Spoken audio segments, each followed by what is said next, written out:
More information on the autopsy of Gabby Petito has just been announced, and the details are disturbing. Teton County Coroner Dr. Brent Blue announced her cause of death and provided more details that will certainly help police with a timeline of events. Today, Gabby Petito's cause of death has been ruled as a strangulation, and the manner of death was homicide. On top of that, Dr. Brent Blue believes that her time of death is estimated to be about 3 to 4 weeks before her body had been discovered. Her body was found on September 19th in Bridger Teton National Forest in Wyoming. The doctor provided a few more details, but did add that he was limited in the scope of information that he could legally share. Previously, the coroner had notified the public that Gabby had lost her life due to homicide in the preliminary findings, but the cause was still pending due to further autopsy results. In regards to why it took so long to reach this conclusion, they said that they were waiting on toxicology as well as specific specialists such as an anthropologist who was apparently asked to weigh in on the situation. Also, despite earlier rumors, the coroner did note that Gabby was not pregnant. The last piece of the puzzle may help confirm what the Petito family had feared all along. Their daughter was attacked and left in the Wyoming wilderness to perish.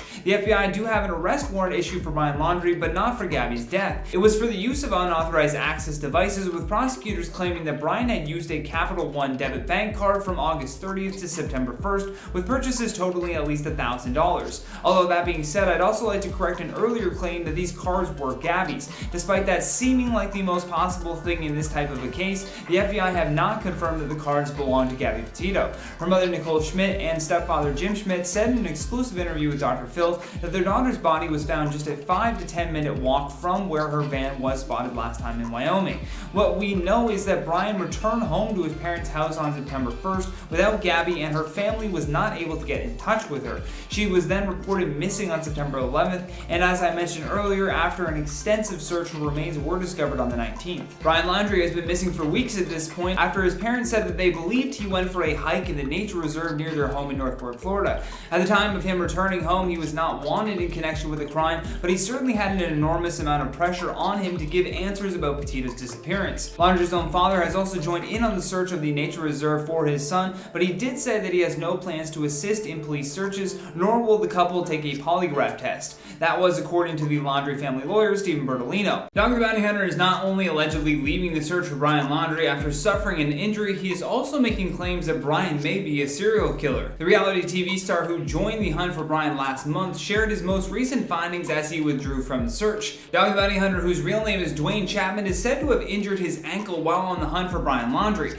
According to reports, he has now returned to his home in Colorado to see his doctor. News anchor Josh Benson confirmed this and tweeted about Dwayne's second initiative of raising funds to continue this search. In the tweet, he says, "Just got an update from Dog the Bounty Hunter's team. They say he's headed back to Colorado soon to meet with his doctor after injuring his ankle in the search. He's also raising funds to continue what he calls an expensive search," adding, "Team says he's put together a talented network of local team members he calls the Florida team that will continue the search while he's gone. He says he will continue to process leads in Colorado while he's there." And part of that Florida team will be Dwayne's daughter Lisa Chapman, who confirmed on Twitter that she will indeed be continuing this search for Brian, as she also confirmed that her father was heading home. In the tweet, she says, "Dad is headed back to Colorado temporarily to handle some business. Remember, he was in Florida on his honeymoon. We are still actively searching for Brian Laundrie, leaving a team in place in Florida. As always, whatever I can share with you, I will." Adding to all of that news, we also had Dog revealing his fears that Brian could potentially be a serial killer.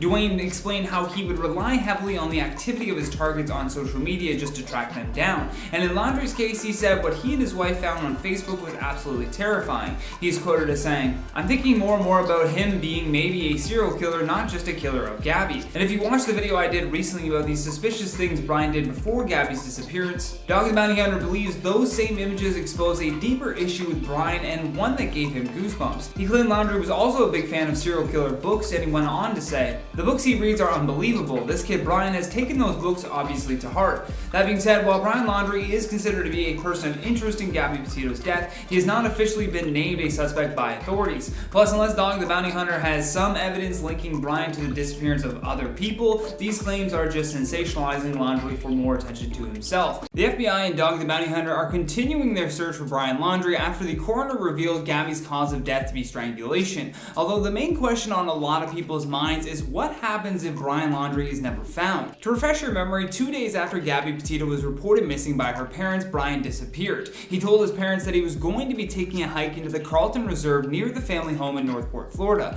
A source close to the Laundrie family told CNN that Brian Brian did not bring his cell phone or wallet with him when he left the home.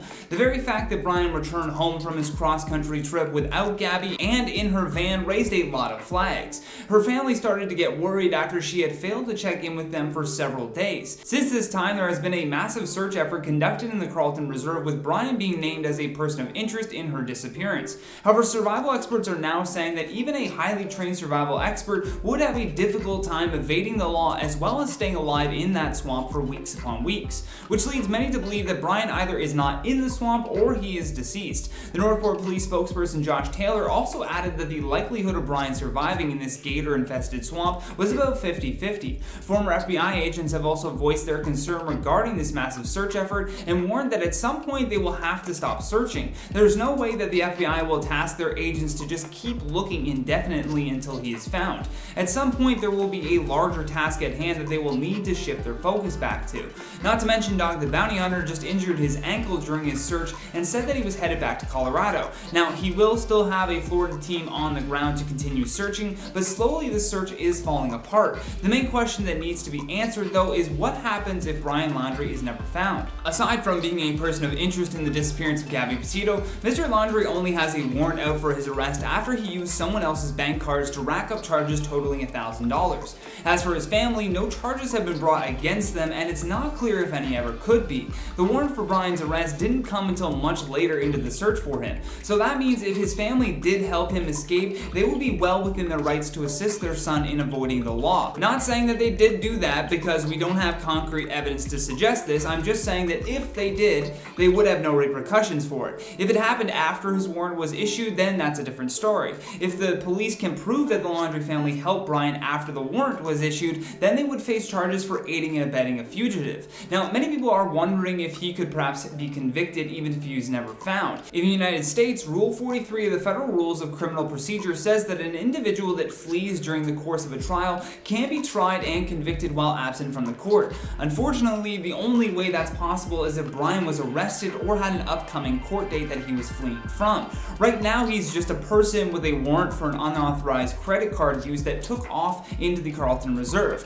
A ruling from 1993 in a case called Crosby versus United States made it so that if a defendant is not present at their first trial, they can't be convicted. So until Brian is found and brought in for a court date, there's no way that the courts can just convict him. Brian wouldn't be the first person to be charged with a crime and then evade being captured, though. Compared to some other people that have done this, Brian hasn't been missing for very long. A man named Seth Ferranti was wanted for a non-violent crime, and he escaped the law for 2 years before he was finally caught and charged. John Lee Paul, who was a race car driver, was a person of interest in the disappearance of his ex-girlfriend that was last spotted on his boat in Thailand. This guy has been missing since 2001. Another man named Robert William Fischer went missing in April of 2001 after his home in Arizona exploded, resulting in the loss of his family. He was also a person of interest for police, and they believe that he had actually rigged the natural gas to blow up the family home, but he too was never found. The wildest case of this, though, was D.B. Cooper. Cooper had hijacked a Northwest Orient Airlines flight in 1971 and then parachuted out of the plane somewhere over the Pacific Northwest. However, he also had with him somewhere in the ballpark of $200,000 that he had extorted. Today, that would be the same purchasing power as $1.3 million. He too, though, was never found. I'm not saying give up all hope on finding Brian Laundrie, but I am saying I wouldn't bet on his parents being charged or him if he's never found.